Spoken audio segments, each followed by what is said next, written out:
Ya, di segmen terakhir ini tentu saja kita ingin mendengar juga apa sebenarnya masukan dari para narasumber terkait dengan industri penerbangan kita agar ke depan memang kita tidak terkena lagi ban dari Eropa ataupun dari negara lain karena masalah keselamatan yang diragukan.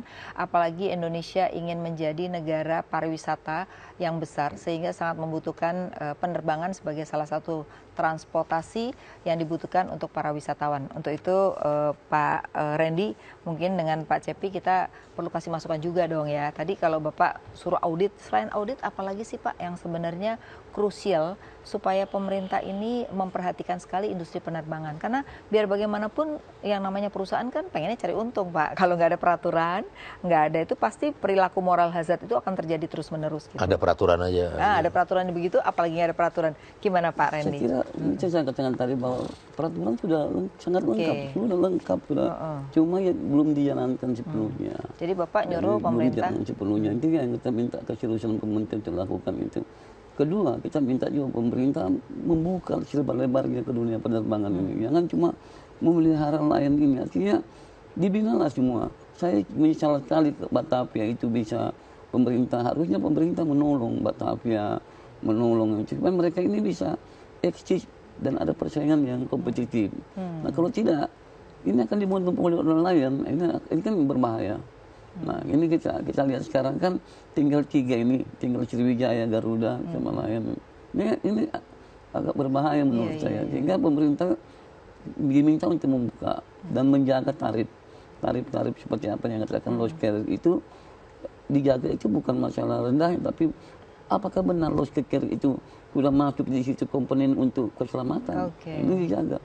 Nah itu makanya harus diaudit. Kalau tidak diaudit kan tidak ditahu. Jadi audit lagi ya Pak ya. Jadi audit berkali-kali tapi nggak terbuka sehingga orang tidak tahu sebenarnya apa menjadi problem di situ ya. Pak Cepi, kalau melihat seperti ini Pak, apa sih yang sebenarnya krusial lebih dilakukan lebih dulunya? Kan ada tahapan. Kalau semuanya misalnya ibaratnya 3 yang didahulukan apa sih Pak? 3 yang krusial. Yang pertama, tata kelola dari National Air Transportation kita secara fundamental harus ditinjau ulang. Ya, itu yang pertama. Tata kelola, good governance-nya ya. Dalam kenapa? Karena transportasi udara adalah bagian dari tata kelola pemerintahan. Dia merupakan pelayanan masyarakat yang vital. Betul. Dan yang ketiga, dia bagian yang tidak terpisahkan dari pembangunan nasional. Nah, ini harus ditata ulang. Dalam pengertian bahwa tidak boleh ada transportasi udara ini menjadi dilihat dalam konteks perspektif bisnis belaka, peluang bisnis belaka. Nggak bisa begitu. Jadi nggak bisa hanya bisnis saja ya, nggak karena bisa. Ini ada hubungannya dengan nasional. Tata kelola pemerintahan, bagian dari pembangunan nasional, dan pelayanan bagian masyarakat. dari internasional yang tadi Bapak bilang kan. Air transportasinya sendiri dia merupakan subsistem dari global air transportation system. Ya, jadi itu sangat fundamental. Itu yang harus ditinjau ulang. Kemudian meninjau ulang hal seperti ini tidak bisa diserahkan hanya kepada Kementerian Perhubungan, karena banyak menyangkut hal-hal yang merupakan tugas dari kementerian lain. Ya. Misalnya saja begini.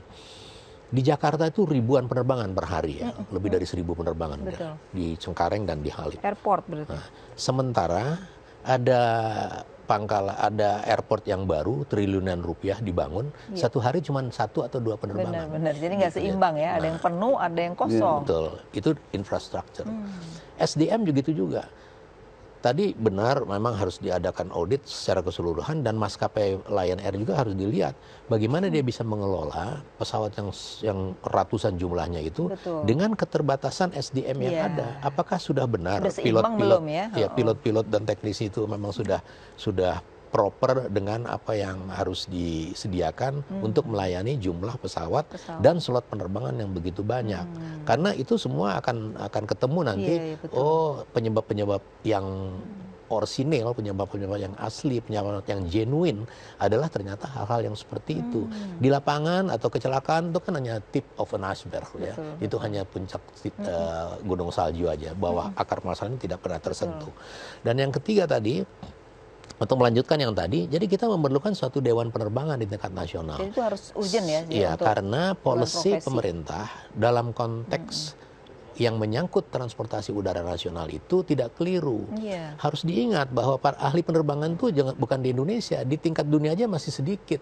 Penerbangan itu baru 100 tahun umurnya. Lain dari transportasi darat dan laut yang udah ribuan tahun, ahlinya banyak. Betul. Ini nggak ada. Di dunia pun sedikit, apalagi di Indonesia. Sehingga kita harus hati-hati mengelolanya dengan Jadi baik. tadi ya Dewan Keamanan sama majelis profesi tadi ya itu Nah, dua yang itu. terakhir adalah di tingkat rendah majelis profesi sebagai tindak lanjut dari KNKT, di tingkat ke atas Dewan Penerbangan, dan tingkat yang lebih atas lagi di strategic level adalah menata ulang tata kelola transportasi udara di Indonesia sebagai negara yang besar berbentuk kepulauan. Ya, sekarang sebagai masyarakat nih kan masyarakat ini sekarang merasa bahwa kalau kerja di suatu tempat gampang lah kita bisa pulang Jumat Sabtu Minggu. Nah, apa sih supaya dia semakin smart dalam memilih penerbangan, Pak? Jadi jangan sekedar hanya bicara murah, tapi apa sih kuncinya masyarakat ini atau masukan pada masyarakat untuk memilih penerbangan?